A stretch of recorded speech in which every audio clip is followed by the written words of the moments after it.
Patty Jenkins, are you sure you directed this movie? Wonder Woman 1984. Let's talk about it.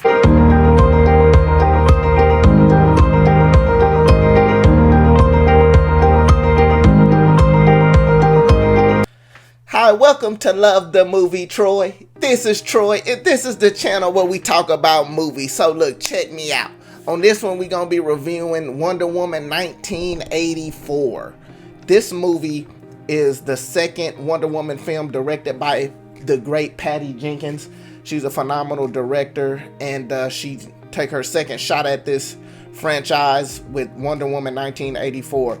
It starred Gal Gadot as Wonder Woman, and Gal Gadot is impressive. She embodies Wonder Woman to me. She's the perfect choice to be Wonder Woman. Now, like, looking back, I remember when they first cast her, I wasn't fully on board with her as Wonder Woman. Like, I only seen her in the Fast and Furious movies, and to me, she just didn't seem like Wonder Woman. And then I seen her in Batman v Superman, and she was alright, but she didn't have enough screen time to really know if she was Wonder Woman. And then Wonder Woman came out, the movie, in 2017, and she was phenomenal in it. I mean, even from an acting point, like, she was elite, and she felt like Wonder Woman, and she embodied a strong woman, a woman that is also feminine, but at the same time strong, and I love that.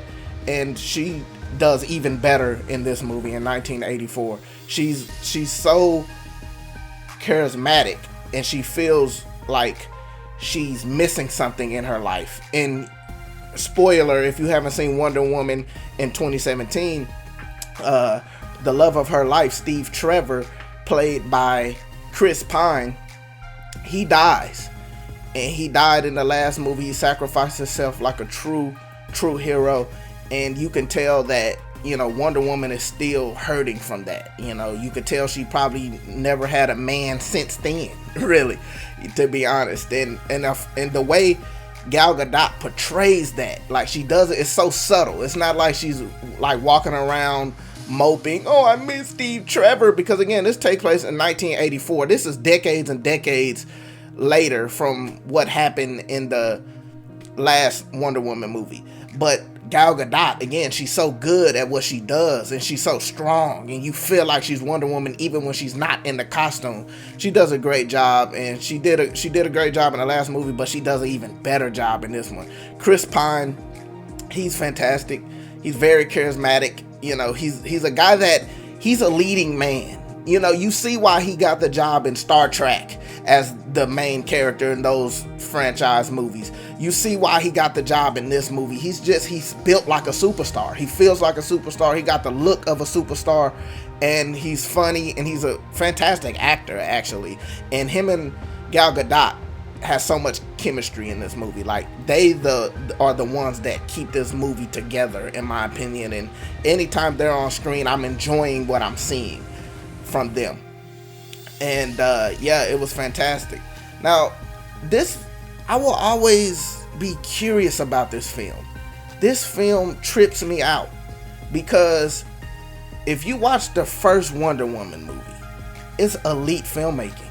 It's elite, from the writing, from the direction, from the tone, from the humor, everything being executed so well. It was such a good movie. Like, you watch that first Wonder Woman and you're like, wow, you could put this superhero movie in with the elites of all elites in superhero movies. And then you jump to Wonder Woman 1984, the sequel that comes out 3 years later, and all that has changed. All of it is done poorly. You literally would think that this is another person directing this movie. Like, if I didn't know already that Patty Jenkins was directing this movie, I would have thought, oh yeah, this is clearly a different director. I mean, the tone, it comes off extremely cheesy. Like, it doesn't feel like this is happening in the real world, right? Like, and I know every movie doesn't have to be like that, but tonally in the first one, it felt grounded a little bit. Like, everything that was happening, you felt like it could possibly happen. You know, even though we know it can't, but that's the tone that was set in that first one. In this one, you think this is a Saturday morning cartoon. Everything is cheesy. Nothing feels realistic. Nothing feels like the first movie. Like, this almost seemed like two different movies from two different franchises. And man, it suffers. Like, the humor is terrible. Like, the humor in this movie, it's been times where watching this movie, I was like, wait a minute, was that supposed to be a joke? Like, seriously, it was a couple times I was like, is that even a joke? Like, this like, if that was a joke, this is terrible. Like, really, like, the humor is, it drops on the ground and thuds. Like, the two villains are terrible. The two villains are executed very poorly. They're poorly acted by two actors I really like. Kristen Wiig plays Cheetah. Kristen Wiig comes in this movie and she's the cliche, terrible portrayed villain that we see in so many movies. Anytime you see this, it's him. I am a winner. I am a winner. I am a winner. Precisely. What's on all our minds? Brainwaves. or anytime you see this type of character, Designed by me. You designed them. Sure you did. And I'm Spider-Man. You're no Spider-Man. He's a Leo. You're a Sagittarius. You respect him again, I'm gonna rip your well-groomed head off. you know that this is probably going to be a bad portrayal of the comic book character. And sure enough, as cliche as always, that's what we got. Just the nerdy, clumsy character that's trying to be cool or feel like she's being outcast from the world. Like, I was like, oh no, please don't tell me they're going with this. Please don't tell me they're going with this. It's just not gonna work. It's not. Like, and you see it in this movie. I mean, it's terrible. You go from one scene where she's like, you know, I want to be like Wonder Woman, and then like by the end of the movie, again, not executed properly, she's like, I want to be a predator. And it's like, what? So that villain didn't work. Now let's move on to the second villain. Well, the main villain, played by Pedro Pascal. And this villain is terrible. Like, he's so over the top.